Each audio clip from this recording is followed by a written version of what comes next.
Okay, so good day. So for today's video ay pag-uusapan po natin yung tinatawag na derivative of a function.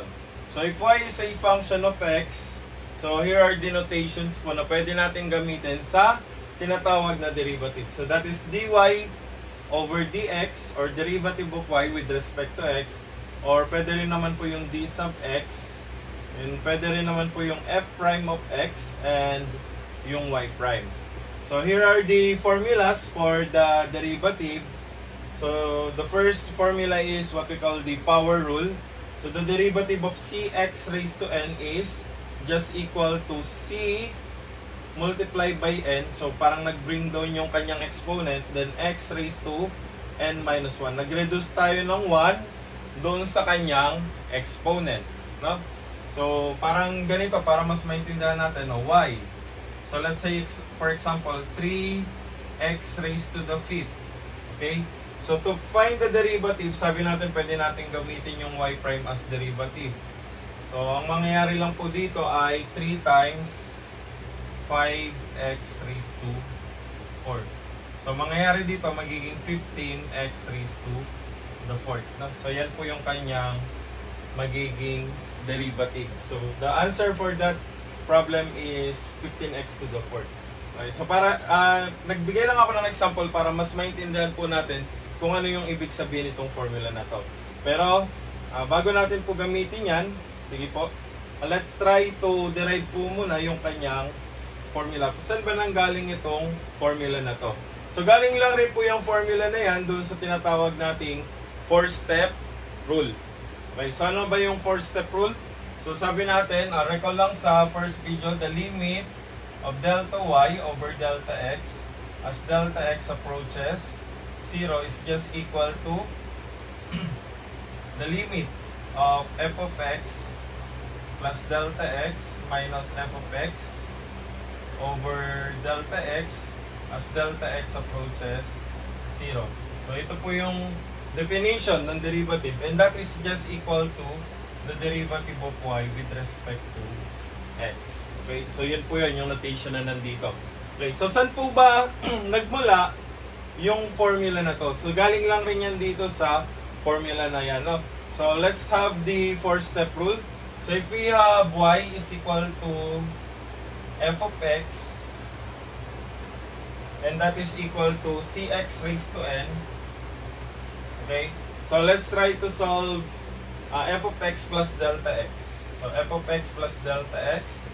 So for the first step rule, compute for f of x plus delta x. So that is c multiplied by x plus delta x raised to the n power. Okay, the second step rule is you subtract the f of x from f of x plus delta x. So that is cx raised to n.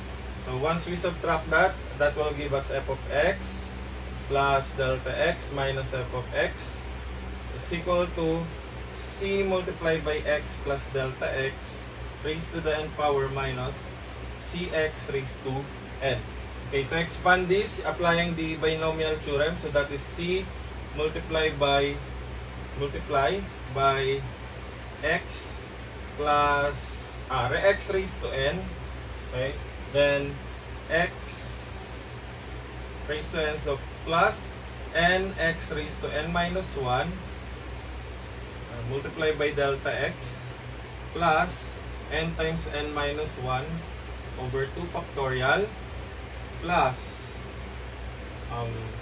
multiplied by delta x raised to the second power. So kumbaga, yung ating delta x from 0 naging first degree, tapos naging second, until such time na maabot niya yung delta x raised to the n power, no? So tapos minus cx raised to n.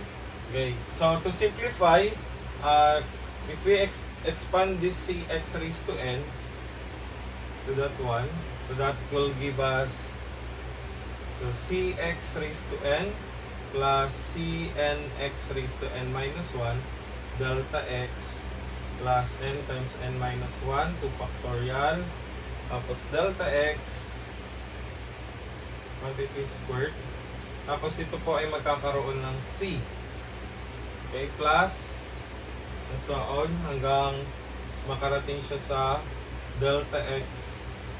Tapos may C dito raised to n minus cx raised to n. Okay, so pagka dinistribute yan, so magka-cancel lang po yung cx raised to n, mawawala na yan.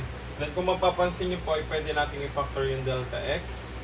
So that is delta x multiplied by cn x raised to n minus 1 plus cn times n minus 1 over 2 factorial times delta x. So may matitira na lang pong isang delta x kasi pinactor natin yung delta x. Plus hanggang makarating sa c delta x raised to n minus 1. So yan po. Tapos yan na po yung ating f of x plus delta x. So minus f of x. So ang gagawin daw natin para sa third step rule, kailangan i-divide natin to by delta x. So if we divide that by delta x, so mangyayari po magka-cancel lang po yan. Ha? Then for the fourth step rule, we take the limit of f of x plus delta x minus f of x over delta x as delta x approaches 0. So mapapansin lang po natin, pagka yung delta x approaches sa 0, ito magsa-0 rin yan. And that limit ay matitira lang po ay cn x raised to n minus 1. And that value of cn x raised to n minus 1 is what we call the derivative of y with respect to x. So ito po yung pinagmulan ng isa sa pinakagamit na formula sa derivative. Okay? So, yan po. Then,